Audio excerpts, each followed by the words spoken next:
Hello les gars, j'espère que vous allez bien. Quant à moi, je vais super bien. Je ne sais pas si vous voyez derrière moi les montagnes avec le brouillard. Je ne sais pas si vous voyez ça. On se croirait en Afrique. Bon, je suis actuellement à Fougira. Fougira, c'est un autre état des Émirats Arabes Unis. Donc, je vais vous montrer ici des montagnes réellement. C'est ma première fois d'arriver à Fougira, pour dire vrai.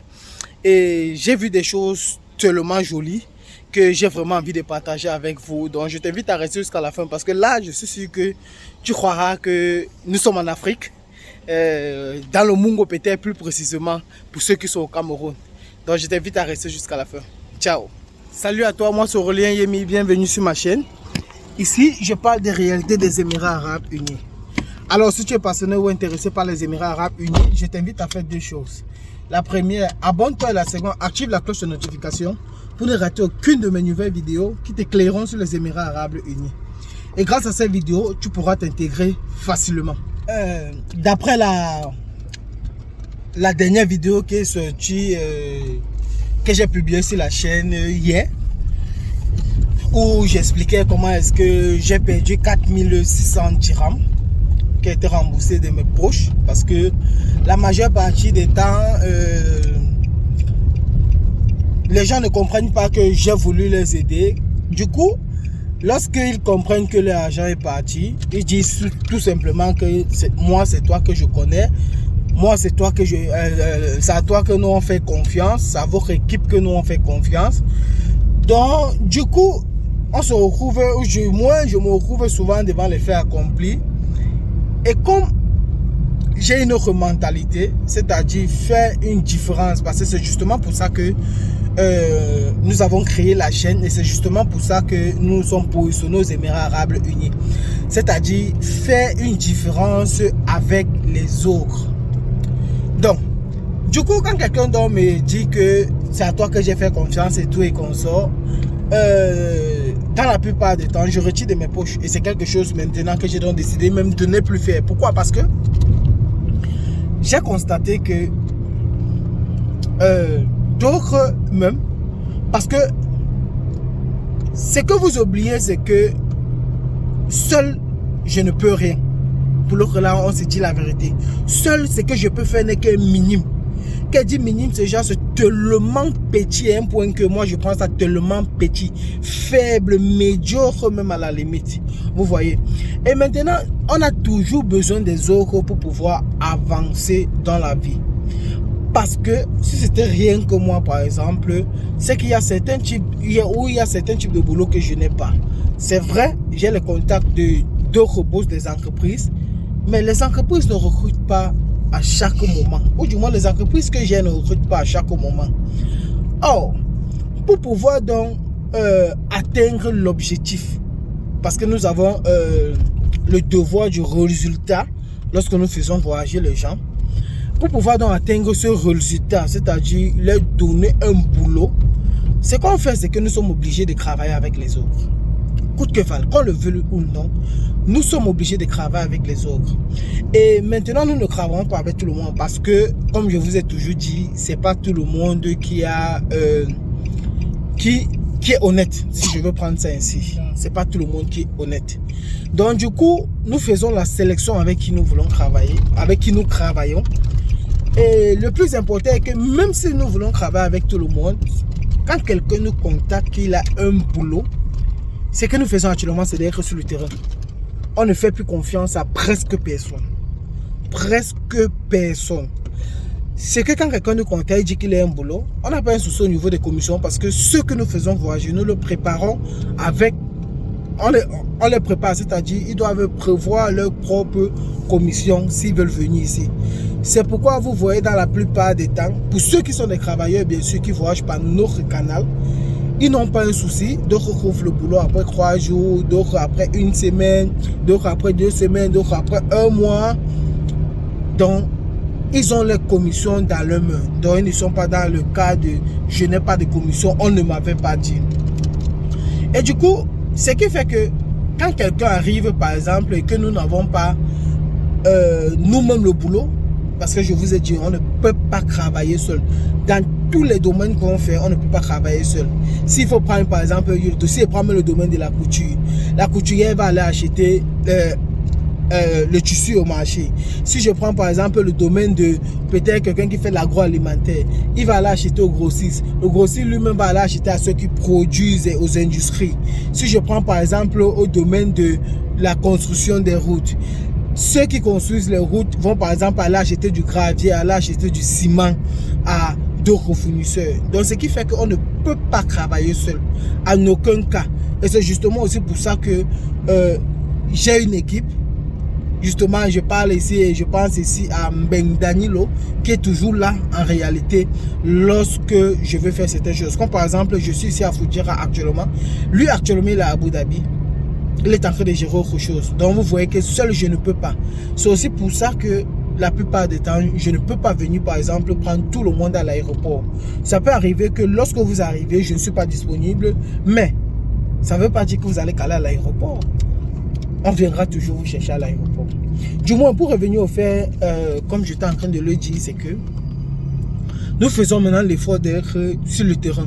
Parce qu'on dit que lorsque tu as un échec, le plus important est de tirer une leçon à l'intérieur.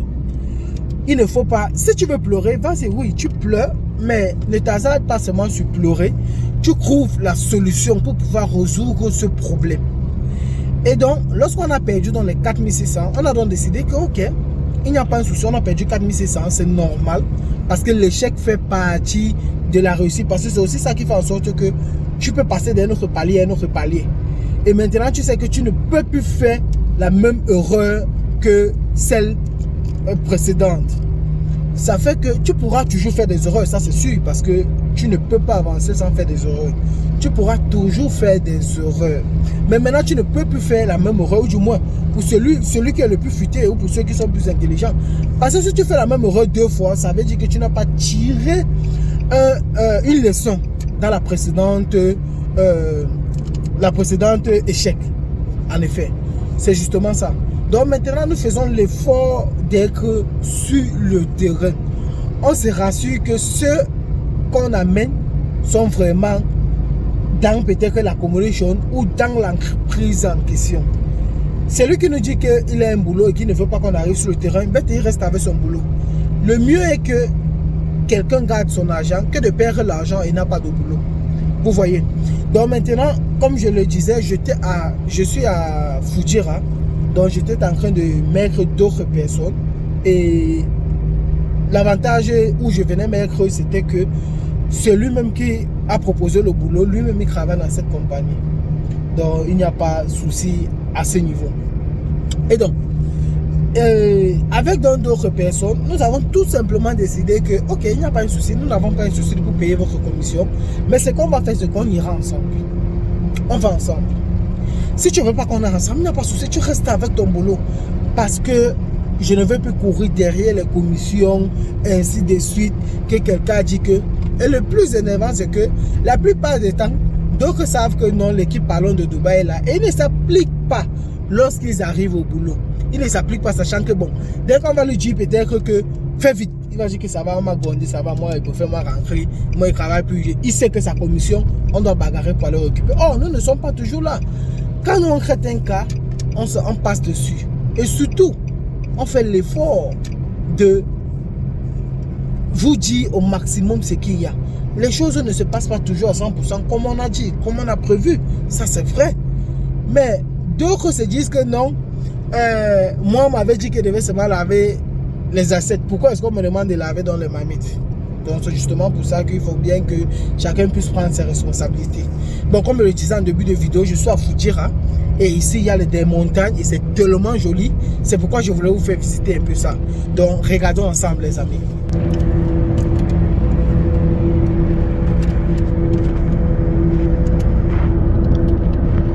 Je vous assure que normalement, l'objectif même, c'est aujourd'hui que je me rends compte que plusieurs entrepreneurs, lorsqu'ils voyagent, c'est vraiment pour découvrir certaines cultures. Comment est-ce que d'autres vivent là-bas et les opportunités qu'il y a aussi dans ces différents pays ou régions ou des villes. Donc vraiment, j'ai été vraiment émerveillé par ces montagnes. Le climat ici est différent. Hein? Nous sommes dans un autre état, comme je l'ai dit. Ici, nous sommes à Fougira. Donc le climat ici est tellement différent par rapport à Dubaï. Vous voyez, nous avons même les nuages. Des choses que nous on ne voit pas à Dubaï. Donc ça m'a tellement plu, je vous assure, ça m'a tellement plu. Et c'est pourquoi je dois décider de partager cette aventure avec vous. Pour que ceux qui ne sont jamais peut-être venus à Fougira sachent au moins que oui, il y a un état ici et on trouve de très belles choses. De très belles choses. Par exemple, des montagnes, je me croirais dans le Mungo, pour ceux qui sont au Cameroun, plus particulièrement. Donc, je me croirais vraiment dans le Mungo, vraiment. Et ça m'a tellement fait, ça me fait tellement plaisir. Actuellement, nous sommes sur le chemin de retour. Je vais aller à Sharjah actuellement. Je vais récupérer une autre fille là-bas et on ira dans un autre état pour toujours un boulot. Parce que, comme je vous ai dit, nous sommes maintenant sur le terrain. Déjà, lorsqu'on donne toutes les conditions à la personne, si la personne n'accepte pas, on rentre directement ensemble. Je ne veux plus écouter ce que d'autres Zedjen, comme on les appelle ici, disent. Je préfère que moi-même sur le terrain, ou du moins nous on préfère être sur le terrain actuellement. Mais comme dans tout type d'entrepreneuriat, on retrouve toujours des difficultés. C'est que oui, il y a aussi des gens qui en réalité ne respectent pas aussi ce qu'ils disent, ça c'est vrai. Mais on ne va pas aussi nier le fait qu'il y a d'autres qui arrivent au boulot et ne s'appliquent pas. Et du coup, un boss ne peut pas garder quelqu'un qui n'est pas productif. Parce que, comme j'ai l'habitude de le dire, c'est qu'il faut aussi qu'un instant, on essaie de se mettre à la place de l'employeur. Pas seulement à la place de l'employé. Parce que j'ose croire que l'objectif, ou du moins, le rêve de tout un chacun, c'est d'être un patron, c'est-à-dire diriger au moins une équipe. Et du coup, si tu dois embaucher les gens et que tu te rends compte que d'autres ne travaillent pas, est-ce que tu peux continuer à travailler avec cette personne? C'est aussi cet état d'esprit qu'il faut se mettre dans la tête. Il ne faut pas seulement dire que non, moi je suis un employé et puis il doit me payer seulement à la fin du mois, que je travaille, que je ne travaille pas, il faut qu'on me paye. Non, c'est pas ça. Je vous ai dit que moi-même j'ai travaillé pour 8 ans durant, et c'était pour quelque chose que je n'avais jamais fait. Jamais fait. Les amis, regardez un peu de l'autre côté. Oh, nous sommes loin. Vous allez voir les petites maisons qu'on a construites de l'autre côté là-bas. Je vous assure, ils font des choses incroyables ici quand même. Je vous assure, regardez les montagnes. On se croirait là en Afrique, je vous assure. Et je suis vraiment...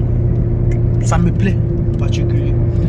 Vous voyez les montagnes, regardez un peu par exemple. Ils dessinent, ils crassent des choses, donc c'est pas genre en désordre. Ils crassent des choses et c'est joli. Ça fait en sorte que le voyage est vraiment joli, intéressant à la limite, parce que tu as un beau paysage, tu as des beaux visuels, les routes sont crassées et tout est comme ça. Regardez par exemple, on va approcher, regardez par exemple des choses qu'ils font de l'autre côté, les amis. Oh, c'est vraiment cool, je vous assure. Donc nous sommes sur le chemin du retour. On va actuellement à Sharjah. Je vais récupérer notre fille là-bas. Et on va aller dans un autre état pour un boulot. Si elle accepte les conditions, elle va rester. Si elle n'accepte pas les conditions, on va rentrer. C'est tout ce que nous avons à faire. Encore pour aujourd'hui. Après, ici là, à 16h, je vais aller à Jebel Ali, pour ceux qui connaissent Jebel Ali. Donc aujourd'hui, c'est vraiment une journée chargée. Et bon, vous avez vu un peu des montagnes, c'est ce que je voulais aussi vous montrer ici. Et je vous donne rendez-vous dans une prochaine vidéo, les amis. Ciao.